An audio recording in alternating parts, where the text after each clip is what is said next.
ناظرین کرام، جیسا کہ سبھی کو پتہ ہے کہ 10 محرم الحرام کو سید الشہداء امام حسین رضی اللہ تعالیٰ عنہ اور ان کے رفقا کو 3 دن کا بھوکا پیاسا رکھ کر کے ظالم یزیدیوں نے شہید کر دیا۔ آخر یہ کربلا کا واقعہ کیوں پیش آیا، اس پر بھی تھوڑی بات کریں گے، اور اس سے پہلے یہ جان لینا ضروری ہے کہ امام حسین رضی اللہ تعالیٰ عنہ کا مقام اور مرتبہ کیا ہے۔ نبی کریم صلی اللہ تعالیٰ علیہ وسلم ارشاد فرماتے ہیں، حسین منی و انا من الحسین، کہ حسین مجھ سے ہے اور میں حسین سے ہوں۔ اور ایک جگہ پہ ارشاد فرماتے ہیں کہ اے اللہ، میں حسین سے محبت کرتا ہوں تو بھی حسین سے محبت فرما، سبحان اللہ۔ اور ایک جگہ نبی کریم صلی اللہ تعالیٰ علیہ وسلم ارشاد فرماتے ہیں، الحسن والحسین سیدہ شباب اہل الجنہ، کہ حسن اور حسین رضی اللہ تعالیٰ عنہما یہ دونوں جنتی جوانوں کے سردار ہیں، سبحان اللہ۔ ناظرین کرام، جب ہم نے جان لیا کہ امام حسین رضی اللہ تعالیٰ عنہ کا مقام مرتبہ کیا تھا، ان کے شان کیا تھے، تو ناظرین کرام یہ جاننا بھی ضروری ہے کہ امام حسین رضی اللہ تعالیٰ عنہ اسلام کے لیے کیا تھے۔ یاد رکھیے، حسین چمنستان اسلام کا پاسبان تھا، حسین گلستان اسلام کا آبیار تھا، حسین دین اسلام کا نگہبان تھا، حسین فضل و کمالات کا جامع تھا، حسین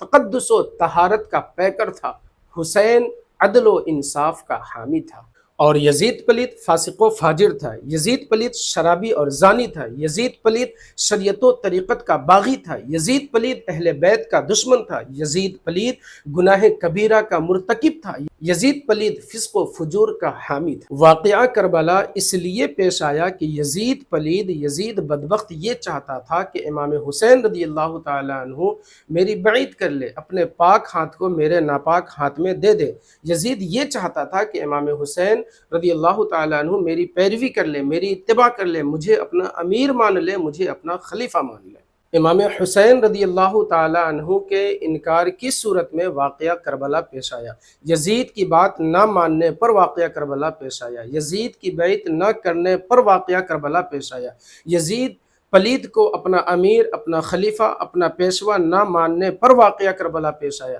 یزید کی پیشکش کو ٹھکرانے پر واقعہ کربلا پیش آیا۔ امام حسین نے یزید کی بیعت نہ کر کے اسلام کی آبرو کو بچا لیا۔ امام حسین رضی اللہ تعالیٰ عنہ نے فاسق و فاجر کے ہاتھ میں اپنا ہاتھ نہ دے کر کے وقار اسلام کو بچا لیا۔ امام حسین رضی اللہ تعالیٰ عنہ نے ایک زانی اور شرابی کے ہاتھ میں ہاتھ نہ دے کر کے قرآن کے تقدس کو بچا لیا۔ امام حسین رضی اللہ تعالیٰ عنہ نے ایک ظالم اور جابر کے ہاتھ میں ہاتھ نہ دے کر کے شریعت کو بچا لیا۔ ناظرین کرام، حضرت امیر معاویہ رضی اللہ تعالیٰ عنہ کا انتقال ہونے کے بعد انہی کا بیٹا یزید پلید تخت نشین ہوا۔ حکومت کے نشے میں وہ ہر طرف اپنا حکم نامہ جاری کر دیا، یہاں تک کہ مدینہ کے گورنر ولید بن عقبہ تھے، ان کو ایک حکم نامہ جاری کر دیا اور لکھا کہ حسین بن علی سے اور عبداللہ ابن زبیر، عبداللہ ابن عمر سے میری بیعت لو، اگر وہ بیعت نہیں کرتے ہیں تو پھر ان پر ظلم کرو، وغیرہ وغیرہ۔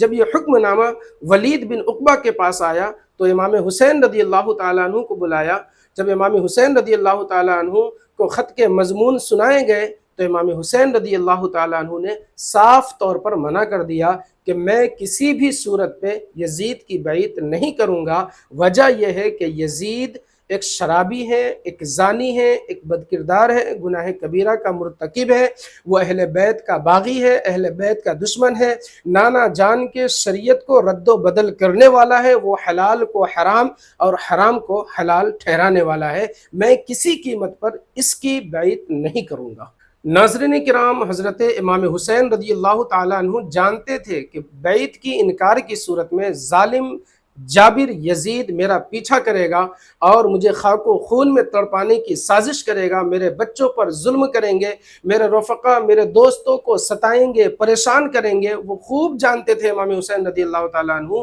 کہ بیعت کے انکار کی صورت میں ان کے قتل کی سازشیں رچی جائیں گی، اور یہی ہوا کہ کہ جب آپ نے بیعت سے انکار کر دیا، اور یہی وجہ ہے کہ ظالم یزیدیوں نے امام حسین رضی اللہ تعالیٰ عنہ کے رفقا کو شہید کیا، اولاد علی کو شہید کیا، اولاد عقیل کو شہید کیا، اولاد مسلم بن عقیل کو شہید کیا۔ اسی طرح امام حسن رضی اللہ تعالیٰ عنہ کے صاحبزادے حضرت قاسم جوان جن کی عمر 19 سال تھی ان کو شہید کیا، حضرت عباس علمبردار کو شہید کیا، حضرت علی اکبر جن کی عمر 18 سال کی تھی ان کو شہید کیا، حضرت عون محمد جن کی ایک کی عمر 13 اور ایک کی عمر 15 سال تھی ان کو شہید کیا۔ اور ظالم یزیدیوں کا ظلم اتنا بڑھ گیا کہ 6 ماہ کا ننھا علی اصغر جو ابھی گود میں تھا، پیاسا، اسے تڑپا تڑپا کر کے تیر کے ذریعے آپ کو بھی شہید کر دیا، اور آخر میں خود امام حسین رضی اللہ تعالیٰ عنہ جام شہادت نوش فرما لیے، اور اس طرح اسلام کے پرچم کو قیامت تک کے لیے آپ نے بلند فرما دیا کہ جب جب اسلام کا نام لیا جاتا رہے گا تب تک امام حسین رضی اللہ تعالیٰ عنہ کا نام بھی لیا جاتا رہے گا۔ قتل حسین اصل میں مرگ یزید ہے، اسلام زندہ ہوتا ہے ہر کربلا کے بعد۔